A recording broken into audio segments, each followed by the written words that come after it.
Good afternoon, everybody. Adam Wood here. I'm Commercial Director at Barbour Brook. Thanks to everybody that has joined today. We've got over 100 people on this webinar, so it's clearly a topic that people really want to hear about. Just a bit of a caveat, we're looking at the registrations today. There are people of all sorts of experience and job titles here, so we're going to try and toe the line between enough technical information for those of you who are a bit more experienced and obviously for those of you not, obviously we will start with some of the basics as well. So we'll try to cover all bases today. We're going to be discussing three key areas. We're going to look at what's changed in how you get your customers' data and tell you a bit of background on what's changed and how you access it.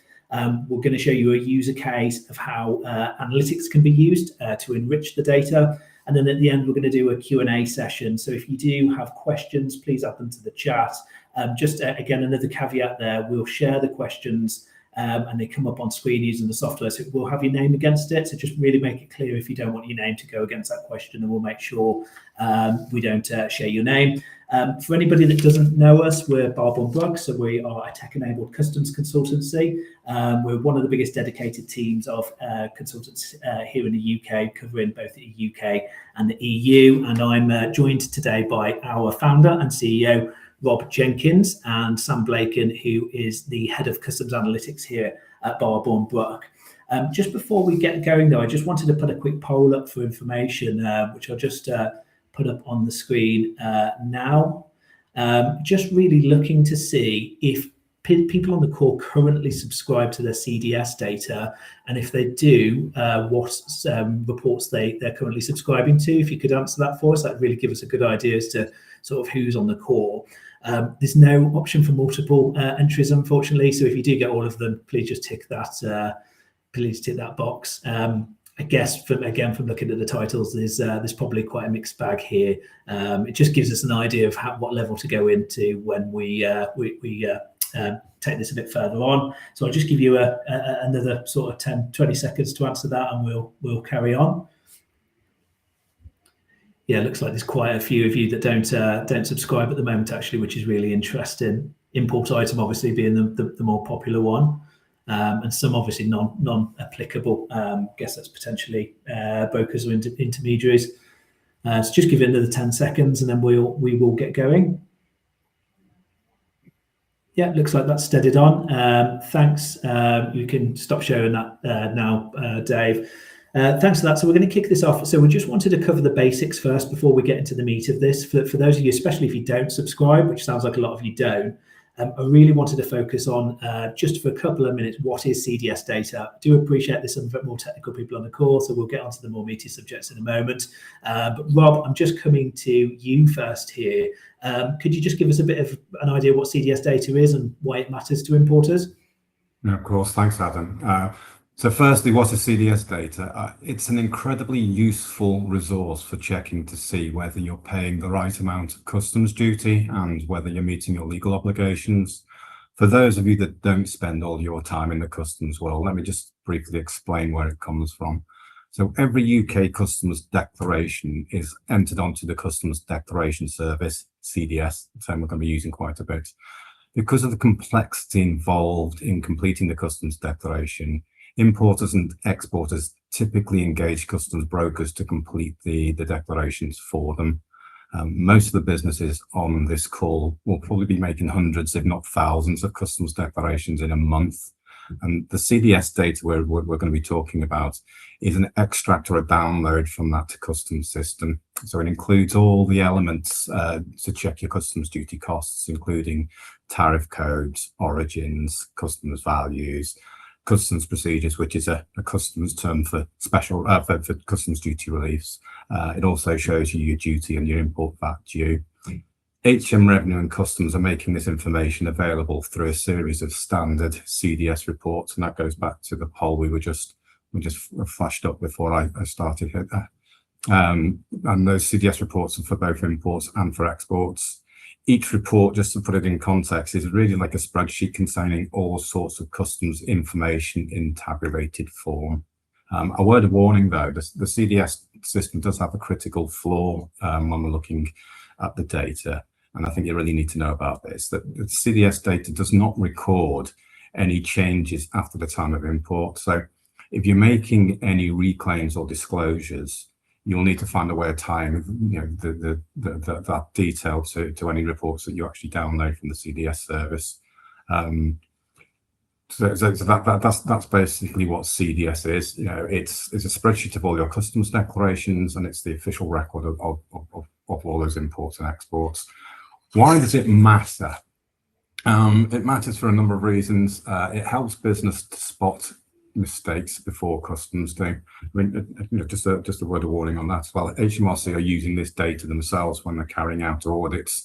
So it's very nice to be able to get hold of this data so you have what they have to level the playing field. It also matters because it's critical as a way of finding whether you're overpaying or underpaying customs duties. Mistakes in customs declarations can lead to a number of different outcomes. So there's the collection of underpaid duty. There are financial penalties, which can be up to the amount of that underpaid duty. There's seizure of the goods, and there's reputational damage. The impact of these mistakes can snowball over time because customs can look back over a 3-year period as well. So they often cause such severe problems that these mistakes are reported at board level. So it's nice if you can have the data to find the mistakes before customs find them using these CDS reports. And if you can do that, then you remove the risk of penalties, you remove the risk of seizures, and you remove the risk of reputational damage. And so this, in a nutshell, is what CDS data is all about. It's about spotting those errors. So Adam, back to you. Yeah, thanks for that, Rob. Just for those people who aren't as familiar, we use the term CDS data. We're talking about TRE data today, which is one of the changes that's come along. So I don't want anybody to get confused with that. We're using the word TRE, but with HMRC's usual style, we've had a couple of iterations of what it's called. I think the most recent version is Get Customs Data. So just for simple terms, we're either going to use CDS or TRE today, just to avoid any confusion. Sam, just coming to you now, really, and I think this is the real point that everybody wants to hear on the call. What are the changes? What's going on at HMRC level, and what do people need to know about? Okay, thanks, Adam. So yeah, to your last point, I suppose a lot of people will remember these reports being called MSS reports. They then changed to the CDS reports. There was then a period where it was TRE, which was the Trade Reporting and Extracting Service. And right now, we're halfway between them using Trade Reporting and Extracting, or TRE, and Get Customs Data for Import and Export, which is quite a nice succinct title for the reports. But for those of you that are used to using MSS reports or CDS reports, or those that haven't, the most significant change here right now is the fact that these reports are now available for no cost. I'll caveat that the reports that are available for no cost is for GB only. If you've got a Northern Ireland XI EORI, then you still need to use the original CDS report service and pay the fee. Now, these are a few £100. So if you're getting all the reports, it can be several thousand over a 3-year period if you're looking to go back over that period. So a really good change from HMRC there, credit where it's due. They're making this information a lot easier to access and removed all the cost. For NI, the intention is that will be part of the service. We've not had any information as to when that will be, but there is an intention that will be part of the free service at some point.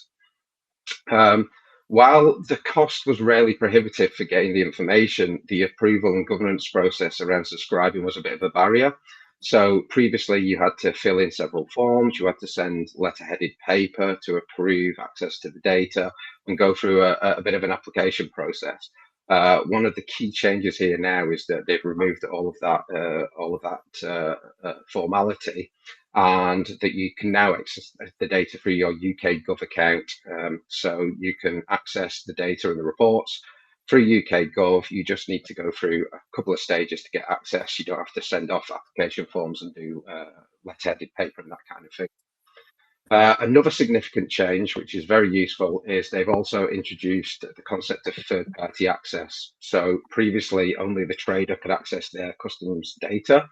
There's now an option within the portal that allows you to nominate a third party. So, for example, if you're working with a consultancy like ourselves, or you're working with a software product or a declarant, you can nominate that organization to be able to access reports on your behalf. So that's a really useful feature that they've added. The process now for getting the data is you need access to a UK Gov account, you need to have a GB EORI, and you need to also have a CDS subscription. Now, if you don't have all of those things, we've got a handy guide on our website that shows you how to do it, and it's a very quick process to do.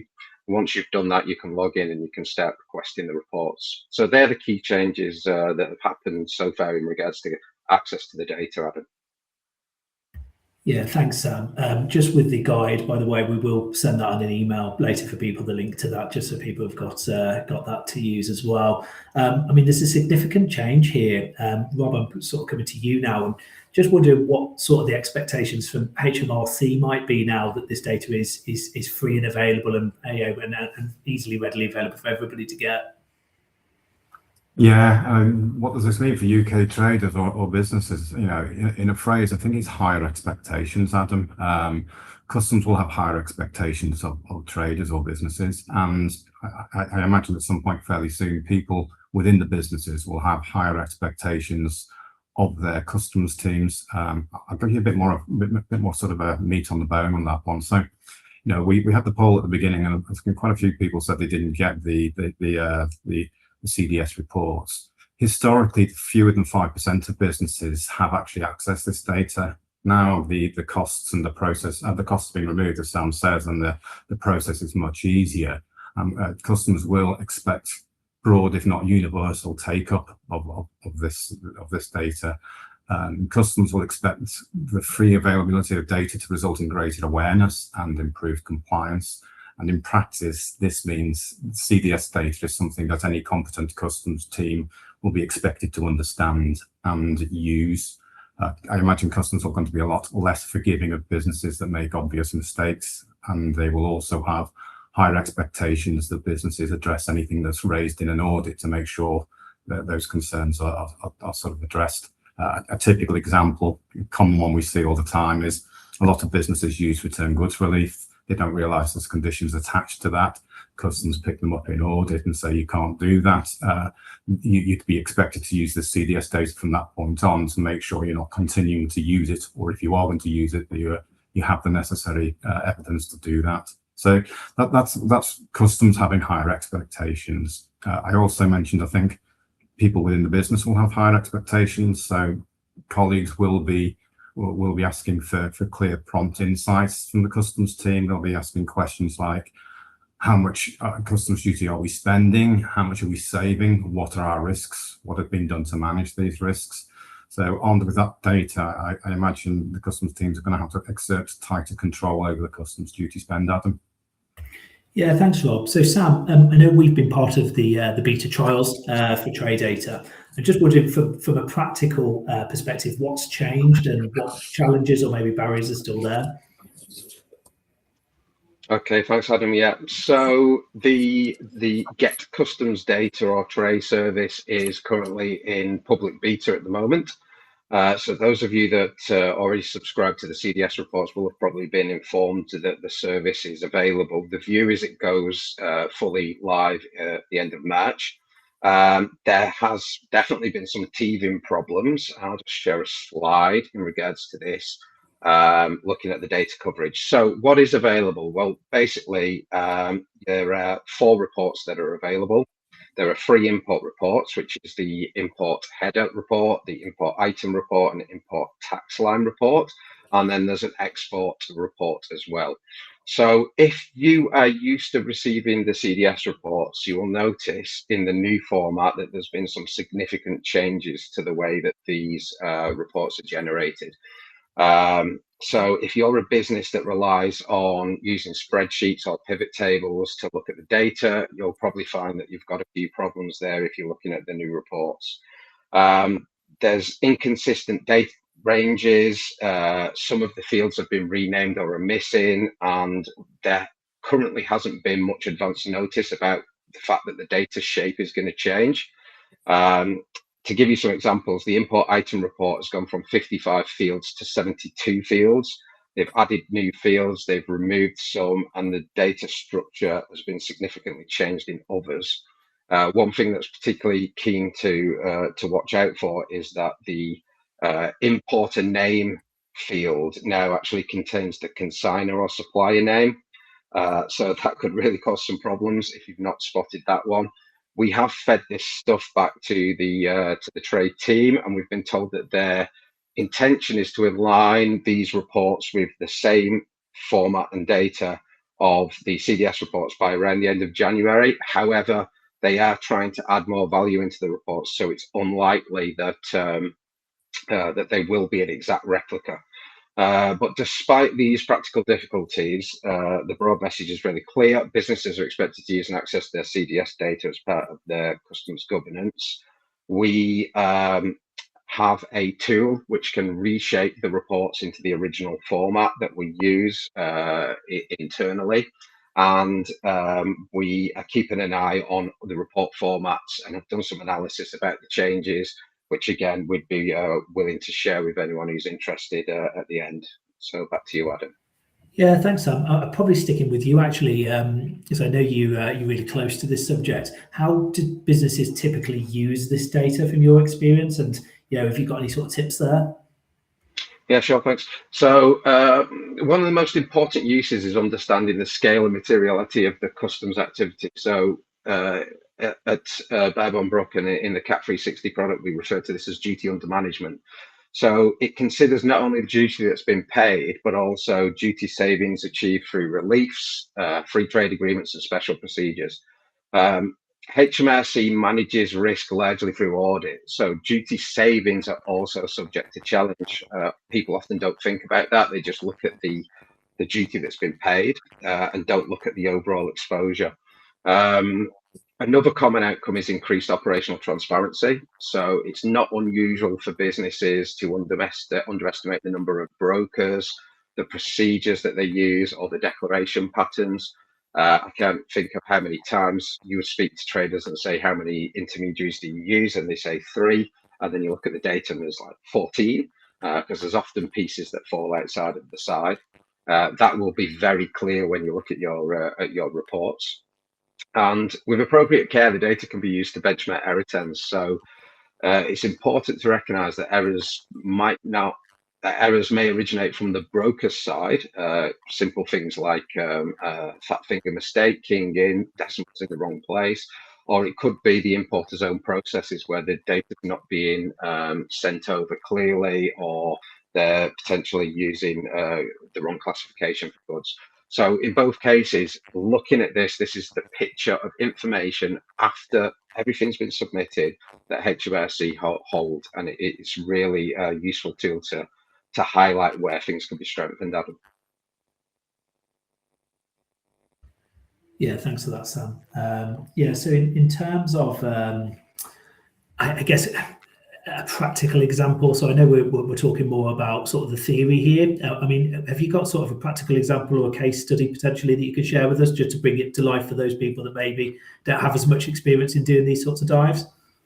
Yeah, of course. So at a detailed level, CDS supports analysis across the 4 core areas of customs compliance. As Rob's mentioned previously, we've got classification, origin, value, and the use of special procedures. So examples include identifying commodity codes that drive the highest duty cost, highlighting high value, low duty imports that might warrant a review, reviewing free trade agreement usage and checking the evidence for those and being able to defend those positions, identifying inconsistencies in Incoterms, currencies, and supplier behavior.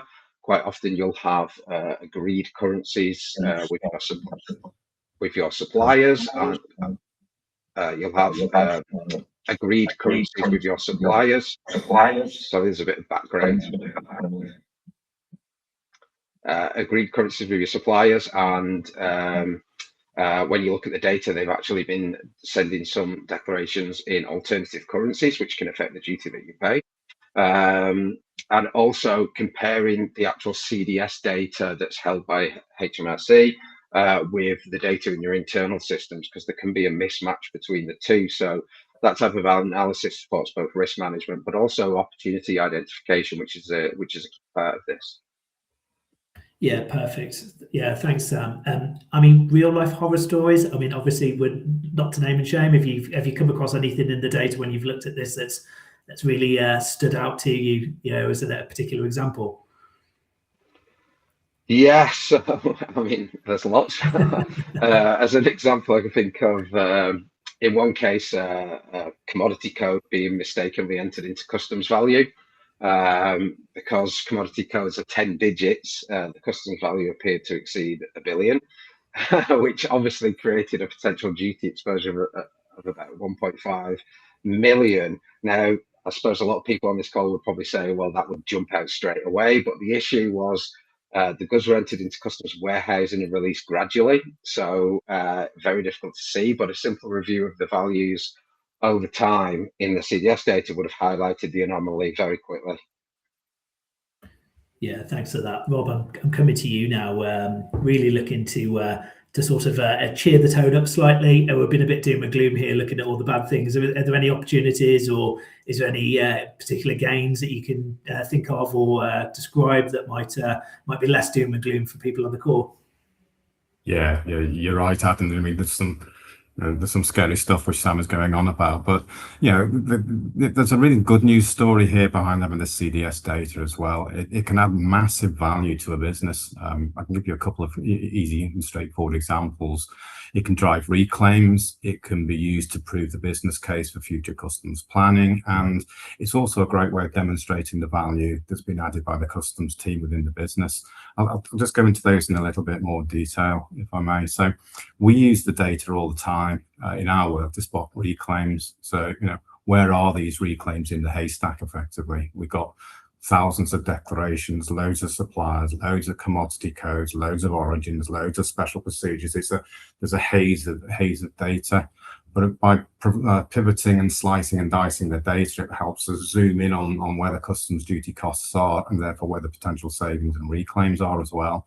So it may show, for example, that 90% of somebody's costs are around 2 commodity codes out of the hundreds they use, and that would drive focus on looking at the classification of just goods under those two commodity codes. So it is a great way of cutting through all the noise.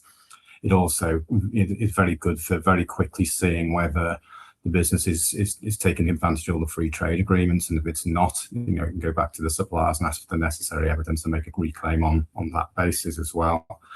Once it's spotted the reclaims, the data is also really, really useful for building them, because the claims have to be submitted at line level data. So, a typical reclaim will have hundreds and hundreds of lines on it. So you can simply use the CDS data as the start of that reclaim and make the necessary adjustments to the end of it, rather than starting from scratch and keying it all in. So that's a massive saving of time. Going back to the examples given, we're moving on to the next one of proving the business case for future customs planning. The data is great for modelling customs planning ideas, so you can quickly get an evidence-based understanding of the financial benefits of any planning early on. So, for example, it could support you in working out how much money you would save from inward processing relief, or what would be the implications if I move from country A to country B, which has a free trade agreement. Would that reduce my costs, and by how much? And all that modelling is critical when evaluating the potential return on investment, and it reduces the risk of subsequent disappointment when someone goes through all the work of putting some planning in play and it doesn't actually deliver what it's meant to deliver. The final example was that demonstrating the value being added by the customs team. I'm continually surprised that this information is not captured and shared, as it's a great success story for the business. There's customs teams out there which are delivering huge amounts of value by availing themselves of savings ideas and reclaims, and that's underreported within the organisation. If the organisation understands how much value has been added by the customs team, it's likely to drive greater investment in that area. So, just going back to it's good news as well as bad news, Adam. So in summary, used effectively, the CDS data, you can help position the customs activities from a source of compliance to a source of value. It's not just an obligation, it's something that can actually drive reclaims and savings. Yeah, thanks, Rob. I think that's a really important point, and it comes up time and time again with sort of our client conversations. It's sort of changing this mentality from customs being seen purely as a cost center to a value driver, really. And I know we've done a lot of work to try and educate, especially sort of CFO and FD levels, really, to that effect. I am going to stick with that theme, but I just wanted to share another poll quickly with you, which is really interested, and I can guess the answer to this from some of you that don't get the CDS data, but if you are doing post-clearance checks, really interested to see who's sort of still using, Excel, pivot tables, potentially who's relying solely on their third parties, brokers and intermediaries, and lastly, are you using some sort of third-party solution, an analytical tool, for example. So I'll just give you a couple of minutes, 10 seconds or so to just answer that. And it's quite in line with what we see day to day here. Yeah, lots and lots of using spreadsheets and pivot tables. Quite a few we don't actually as well, which is interesting. I guess that ties back to the CDS data point I mentioned earlier. Yeah, it looks like that's stopped. So, Rob, I'm going to stick with you on the theme there in terms of kind of as a final point before we move on. How do current skills constraints sort of interact with the discussion here? And if you can, I appreciate I'm asking you a double question here. If you could maybe loop that into sort of the poll analysis there as well, and just sort of give a bit of commentary on spreadsheets and pivot tables, that'd be great. Yeah, sure. I think we can all recognise that there's a shortage of experienced customs people, especially after Brexit. And although this CDS resource is really, really useful, the data is detailed and technical, and for many, it's an undecipherable mess of customs speak. So, if you don't have that experience or time to develop that experience, it probably has limited use. There are tools out there, the good thing about that is, lots of the analysis we would do would be rules-based, it's logical, and therefore it can be repeated, and therefore it lends itself to software. And there are analytical solutions out there which will bridge that expertise gap and give business insight straight away. So that probably makes it a lot easier for people who don't have the customs experience to sort of use this data and get some value out of it. I think those analytic tools, again, also will help seasoned customs professionals, because it takes out a lot of time and effort of data processing. So these analytic tools, for example, like ours, would translate the technical data from customs speak to the business speak to relevant insight. It will improve the governance of the data so that it's timely, it's complete, it's accurate, it's backed up, and there's audit trails for anything that you're looking to do. It makes the information much easier to share between various different functions within the business. We see a lot going on with regard to where does customs sit between logistics and finance and various other parts of the business. So it's great to have an easy way of sharing that in terms which the different parts of the business actually understand. Good analytics tools like our own as well will track the progress of any reclaims and voluntary disclosures, and should update the data once those things are agreed. So, I think these analytics tools help bridge the gap from no experience required to getting the value out of it, but they also speed up the results, they reduce the costs, and they provide a very useful extra pair of hands that knows what it's doing. Adam. Yeah, thanks. So I think we can probably draw a line under that section. I think that's a nice segue now into to you, Sam, to come to you and look at the next part of this, which is how businesses can enrich their trade data or CDS data once they've got it. Okay, perfect. Thanks, Adam. So obviously we're not here for a demo, so I'm just going to quickly show here an example of a test item report, so a CDS import item report. So as you can see, it's a spreadsheet of lots of different fields of data, all under different information and different fields. And this is what you would receive from the service when you subscribe.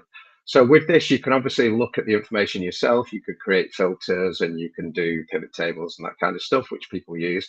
but you will receive the reports 1 month at a time. So obviously, if you've got a lot of reports, just close that down, you're going to end up with a huge amount of data that you might want to use. So just to quickly show how we use the data in analytics tools and how other analytics tools will take that data and give you some more insight.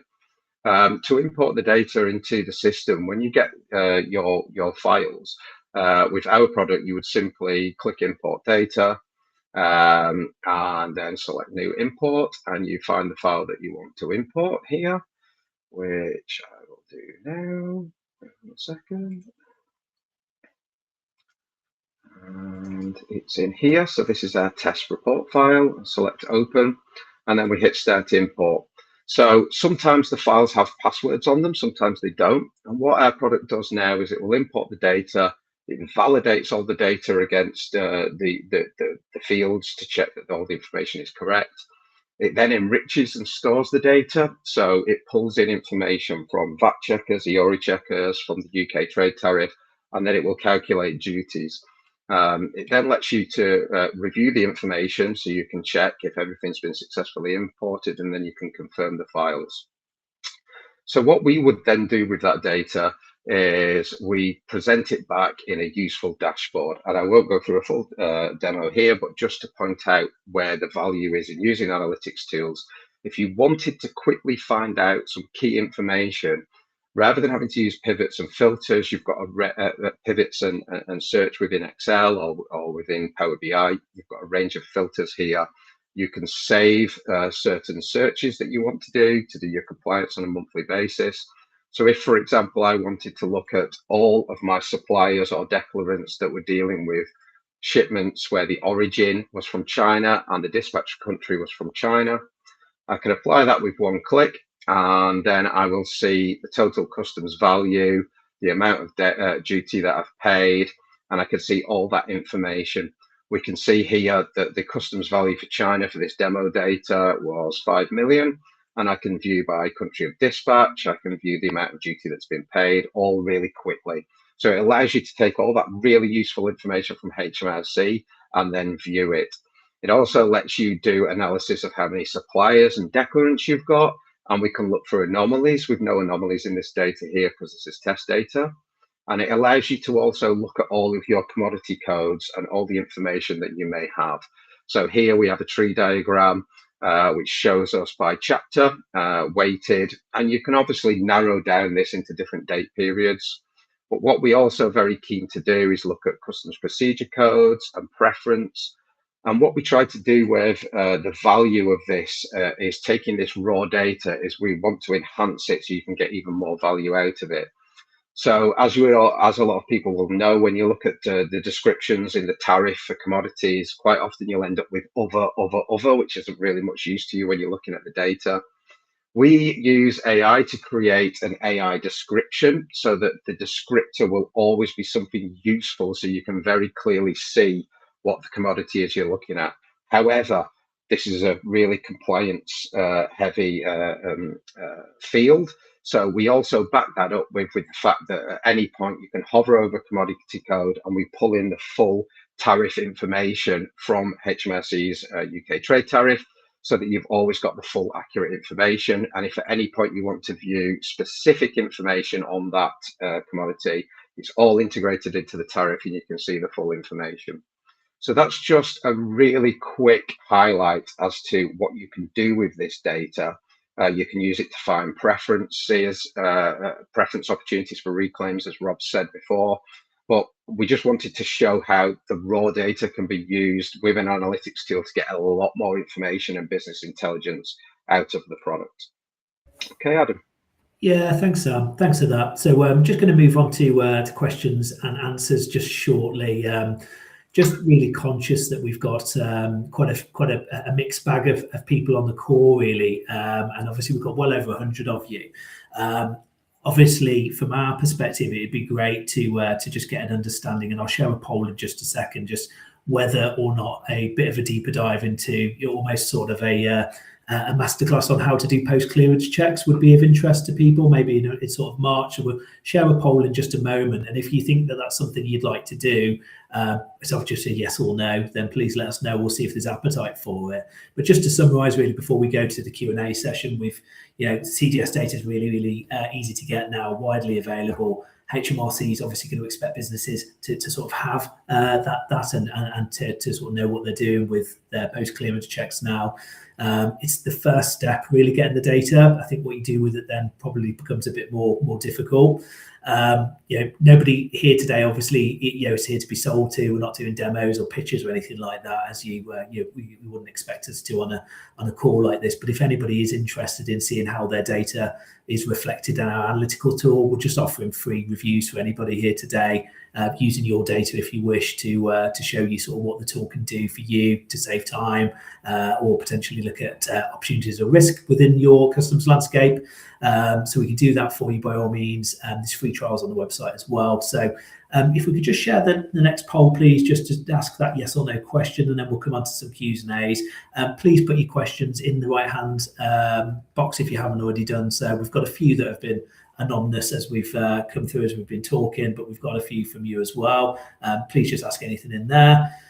So we'll just give a couple of seconds on this and we'll take it from there. So yeah, it looks like there's quite an appetite for that. Obviously it's not mandatory, so if you're not interested you won't need to do it, but we'll probably drop something on an email to those who've said yes at some point in the future.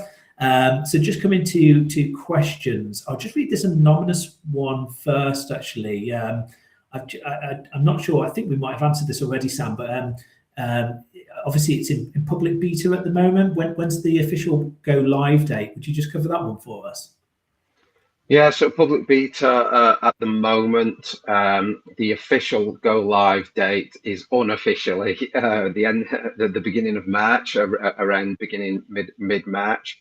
As with many of these system releases, subject to change, but that's the ambition. The current CDS reports are still available, so the current service you can still subscribe to that, but the new Get Customs Data Service, or TRE, intention is to be live and all the problems ironed out by March. Thank you. I'm not sure who to come to best on this one, so I'll read it and then please shout who wants to answer this one. Not put you on the spot either. I'm just going to put it on the screen. Actually, that's probably easier. Got from Samantha, have you got any suggestions for the critical flaw you mentioned that CDS report doesn't show changes after the initial declaration? Should we edit the data after the amendments are submitted, accepted? Sam, I think is that more on your side? Yeah, I mean, from a software, from a customs analytics product point of view, it's a very good question, because the data that you get from HMRC is very much, in these reports, is very much one and done. It's a static picture of where of what they hold. HMRC, obviously, if you send amendments and stuff, they hold those records somewhere else. They don't update the actual CDS data. Our analytics tool allows you, when you identify issues or anomalies or you make amendments, to actually log those within the tool. So you can put updates into your data and make amendments to the data. And I'm sure other tools do the same. The beauty of doing it that way is that you will always maintain the original record in the original file, but you also, in the event of an audit, if HMRC query particular transactions, you can search by the original transaction reference, and then any amendments will be reflected and available there. You can also have notes, so you can defend those changes and provide that information back to HMRC. Rob, I don't know whether if you're doing this outside of an analytics tool, or whether there's any other practices that people would use that way. Yeah, I think there are. Thanks for coming back to me, Sam, because I think there are. I mean, just on Sam's question, I think with Sam, I wouldn't go and change the original data, because HMRC carry out their audits, and if they see the corrected data, they're going to be very confused as to what's going on, and perhaps think your data is corrupted. What I'd suggest, if you're not using an analytics tool, would be to keep the two data sets separate that have some sort of key to cross-refer, you might need to add a column to your CDS data and just sort of say amended and reference the other spreadsheet. I mean, what you will probably end up, if you're very active in this area though, and just as a heads up, you might, and we often see it, you'll have lots and lots of spreadsheets knocking around the place, and that's quite stressful when you're having a customs audit, as to trying to stitch these things back together. But you know, my big takeaway, don't change the original data, find a way of cross-referencing it, and keep it like that. Otherwise you might be walking into a world of pain. Thanks, Rob. I've got another anonymous one actually here. Might need to go back just to clarify it, but we've got somebody who looks like they've just had an audit recently and they were struggling to tie entry numbers requested from HMRC to the commercial data. They're just asking, would CDS data help in that instance? Probably with you, Rob, I guess, for that.